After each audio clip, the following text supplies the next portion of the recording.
19世纪60年代，日本开始明治维新改革，之所以能迅速发展起来，就是因为日本看清了西方文明的本质。但日本非但没有引以为耻，反而开始向西方学习，从政治到民生，甚至是教育全盘西化，或者说的更准确点，直接照抄美国的发展史。曾经的美国殖民北美，清洗印第安人，种族替换；当时的日本把目标瞄向了中国，妄图殖民中国，灭绝华人，鸠占鹊巢。这就是日本学到的东西。19世纪末的中日甲午战争，1931年的9·18事变，侵占中国东北，扶持伪满洲国傀儡政权。1936年，日本关东军制定的所谓满洲农业移民100万户移住计划，也就是让大批日本贫农源源不断地涌入中国东北，成为日本侵略计划的开拓党。1937年卢沟桥事变，全面侵华战争，这些侵略战争的目的无一例外都是为了这个。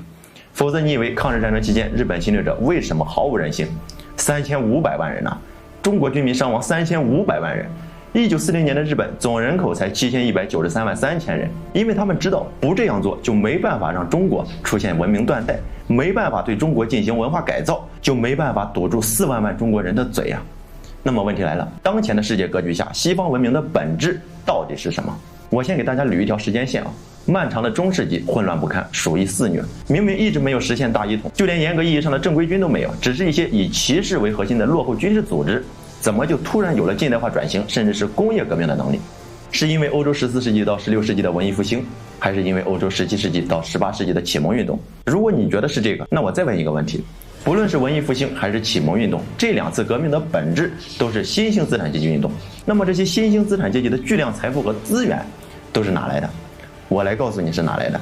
15世纪开始的大航海时代开始把世界连成一个整体，让他们发现了美洲大陆。相比于当时的东方文明，欧洲以骑士为核心的军事组织虽然落后，可是对美洲大陆而言还是先进了不少，让他们有了洗劫美洲大陆的机会。得益于美洲大陆万年积累的巨大财富，欧洲这才有了突破中世纪束缚，开始向近现代国家转型的机会，同时开始了以重商主义为核心的殖民侵略活动，并在南美洲、北美洲、亚洲、非洲以及各大洋的岛屿上获得了大量殖民地。17世纪，英国著名军事家克伦威尔的一次尝试，让欧洲开始组建以骑兵为核心的正规军，进一步加速了欧洲殖民扩张进程。18世纪，得益于全球各大殖民地资源和财富的流入，欧洲社会进一步发展。在这样的时代背景下，欧洲工商业对科学体系的持续书写下，18世纪60年代第一次工业革命爆发。18世纪70年代，美国独立战争爆发，表面看上去是为了反抗英国的殖民统治，争取民族独立。可结合美国对北美地区的掠夺、西进运动期间对印第安人的种族清洗、压迫、剥削，以及种植园经济体系下对黑人的奴役，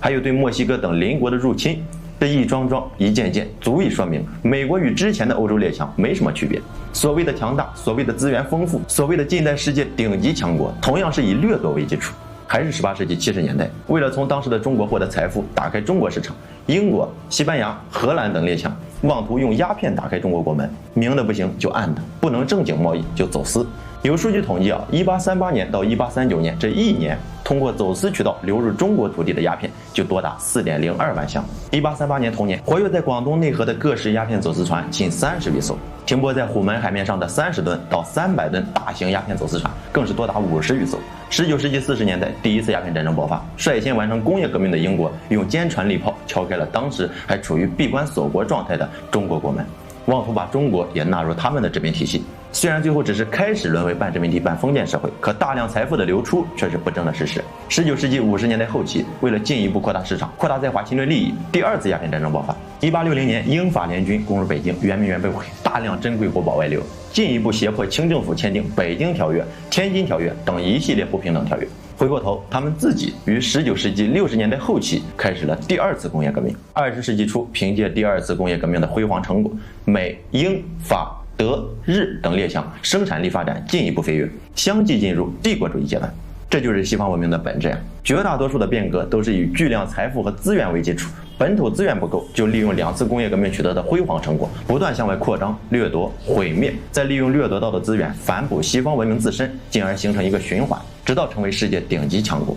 我们再看一组数据，截止2021年，世界各国或者地区税后平均月薪排名里边，第1名是瑞士，以6204.5亿美元的水平高居榜首；第2名是卢森堡，4231.14美元；第3名是新加坡，3996.05美元；第4名是丹麦，3633.82美元；第5名是澳大利亚，3590.19美元；第6名是美国，3559.14美元。现在的你看到西方世界这样的薪资水平，还羡慕吗？相信大家也清楚，不管再怎么说，依然会有人羡慕，依然会有人觉得西方世界好发达、好舒服，人家的生活水平好高呀。就因为他们的认知里，这些都是过去的事情。现在的我们要展望未来，不要紧，有这种想法很正常。那么请问，这些跟你有什么关系吗？你是西方文明体系下的人民吗？怎么不去问问16世纪的印第安人，在现代西方文明体系中还能找到印第安文明的影子吗？他们的心会觉得不甘吗？怎么不去问问西方文明体系里边的黑人，抵抗列侬战争400年，却只换来了一个仿若缺啥补啥的政治正确的概念？这是他们想看到的西方文明吗？他们的心会有归属感吗？怎么不去问问911之后的阿拉伯人、阿拉伯国家乃至整个伊斯兰文明体系被西方文明疯狂的针对，只是因为这次恐怖袭击是阿拉伯人所为，他们会觉得公平吗？这才是我们应该关注的问题。因为我们的阵营和立场是东方文明，是东方文明体系下传承了几千年的古老中国文明，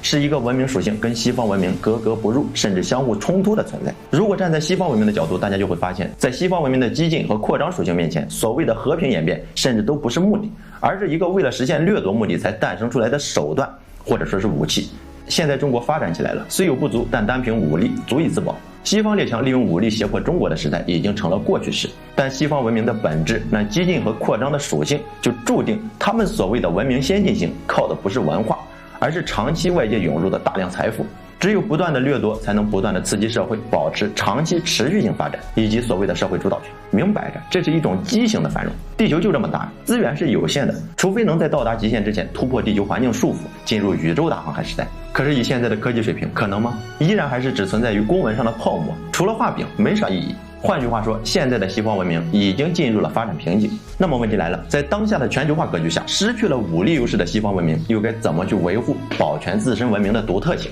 面对以中国文明为代表的东方文明的碰撞与冲击，只有一个答案，就是继续扩张。和平演变就是现代西方文明扩张的手段，也就是利用工业文明比农耕文明强势的先天优势，从政治、经济、民生以及文化等多个层面开辟一个非暴力入侵的全新战场，对他国或者民族进行文化改造或者思想改造，直到最后彻底征服，进行下一步的掠夺和扩张。就这一条路，没别的路可选。这里其实存在一个矛盾，就是全球化格局下文化融合与冲突的矛盾。会有一部分朋友认为，既然存在融合这个概念，古代也确实存在文化融合的先例，那为啥西方文明反而不能融合了呢？原因其实很简单，因为文化融合是东方文明独有的特点，或者更准确点，是中国文明独有的特点——包容。如果西方文明开始玩文化融合，那岂不就意味着西方文明已经被东方文明给同化了？那还怎么保全西方文明的独特性？所以对西方文明而言，最不可能出现的情景就是文化融合，否则它文明独特性没法保证呀。这也是大家很难在国外看到中国文化符号的根本原因。西方文明必须凭借文明的排他性保持文明独特性。还有人说，东方文明的保守和包容跟西方文明的激进和扩张看似对立，实则分析利弊以后还是可以融合的。比如东方文明个性不足，太过循规蹈矩，西方文明则缺乏时间沉淀弥足可贵的价值观，双方互补一下，是不是就可以诞生出一种全新的更符合全人类利益的和谐文明？话是没错，但请大家告诉我，怎么补？谁来开头？如果没有一场全球性质的大洗牌，把双方文明都拉到一个对等且互无威胁的程度，谁敢保证自身文明不会在主动退让之下让对方文明钻了空子？就好比两个意见不同的人一直竞争，谁也奈何不了谁。突然一方提出咱们一起生个孩子吧，给你愿意吗？可如果换个时代背景，这两个人如果不一起生个孩子，自身安全就会受到很大的威胁。那么大家说，这个时候他们会愿意吗？所以说，这种通过互补诞生全新文明概念的形式，不能说太过于理想化吧，只能说想要实现的话，首先必须满足一个大前提：三战过后。其实还有一种方式，也可以间接实现这个概念，就是由东方文明占据世界文明主导地位，然后利用文明的包容性同化西方文明，取其精华，去其糟粕。可现在明显是西方文明占据强势文明地位，而且是为了保全自身愿意不择手段的那种。这也是现在很多人一直在提倡警惕和平演变的根本原因。但问题在于，中国文化工业体系发展时间太短了，30年不到，还不能满足独当一面的需求。另一方面就是出在国人自己身上，很多人对和平演变这个概念其实是无感的，不是说他们感觉不到，也不是麻木，而是对这个词背后的意义没有明确的概念。这就导致很多人在看待和平演变的时候，往往会不自觉地带入自身立场，从中国文明的角度去出发，觉得中国文明的属性是包容的，所以就觉得西方文明也会这么做，甚至认为全球化的时代背景下，西方文明跟东方文明的交流与融合就是水到渠成的事情。所以在面对这个问题的时候，往往把自己摆在了一个旁观者的角度，说的好听点，静观其变；说的难听点，就是隔岸观火。完全想不到这把火最后有可能会烧到自己身上。因为现实就是文明的包容性只有中国文明独有。就像前面说的，西方文明想要保证自身文明的独特性，只有不断扩张这一条路，最起码在3战之前，或者东方文明占据世界文明主导地位之前是这样。所以说，最起码在中国文化工业体系成长起来之前，冷眼旁观、置之不理等方式大概率是抵御不了和平演化进程的。就连里边最基本的文化渗透、入侵等手段都阻止不了。因为中国文明的特色是包容，包容就意味着来者不拒，而包容特点的最深处隐藏的那一份为了去糟粕而存在的文明的排他性，还是要靠人民自己去发扬的。毕竟国家再强，可国家没有意识呀。面对这种近乎无孔不入的文化入侵，就算能做出决策的那部分人能力再强，终究只是少部分，真不一定就能看到文化入侵的所有细节。如果没有人民眼睛的反馈，他们怎么去分析，怎么去决策？换句话说，维护国家安全也是我们每一个人都必须承担的责任和义务，不是吗？这里说句题外话，也是给那些骑墙派说的。有朝一日，要是中国文明能占据世界文明的主导地位，那当我没说。可万一危机当头，你作为骑墙派的灵魂觉醒了，也别想着作为买办回避你依旧是国人的事实。你可能以为，或者表面看上去，你这是与外国资本家联合起来，一起剥削中国人民。但实际上，历史上也不是没有出现过买办。大家有见过哪个外部资本允许买办剥削国外人民的吗？没有吧？这就意味着对西方文明而言，你依旧只是一个国人，一个被利用、随时可以舍弃掉的工具。如果他们实现了自己的目的，你也就失去了自己的存在价值，剩下的就是灭绝，因为你会浪费他们的资源。还记得开头说过的印第安人吗？他们是怎么消失的？现在还剩下多少？还记得殖民掠夺下被奴役的黑人吗？他们现在面对的种族歧视问题，所谓的政治正确，到底是因为什么？说白了，按照西方文明的特性，和平演变的最终目的绝不仅仅只局限于文化或者思想上的演变，而是卷土重来的殖民掠夺，掠夺到这个世界上只剩下一个西方文明。大家也别觉得未必会做到这么绝，毕竟他们也需要韭菜。看看西方文明自身吧，资本主义国家面对资本主义国家，尚且不断的进行贸易战、制裁什么的，不断的互相收割。日本、韩国、澳大利亚、拉美地区哪个不是前车之鉴？典型的丛林法则，弱肉强食。他们的经济模式注定西方文明只能走掠夺到底这一条路，又怎么会考虑本就不属于西方文明体系的我们呢？更别说所谓的各种族共存、共荣、团结友爱，共同迈向伊甸园，或许真的有可能存在但结合西方文明的发展史，我想了又想，反正我是不信。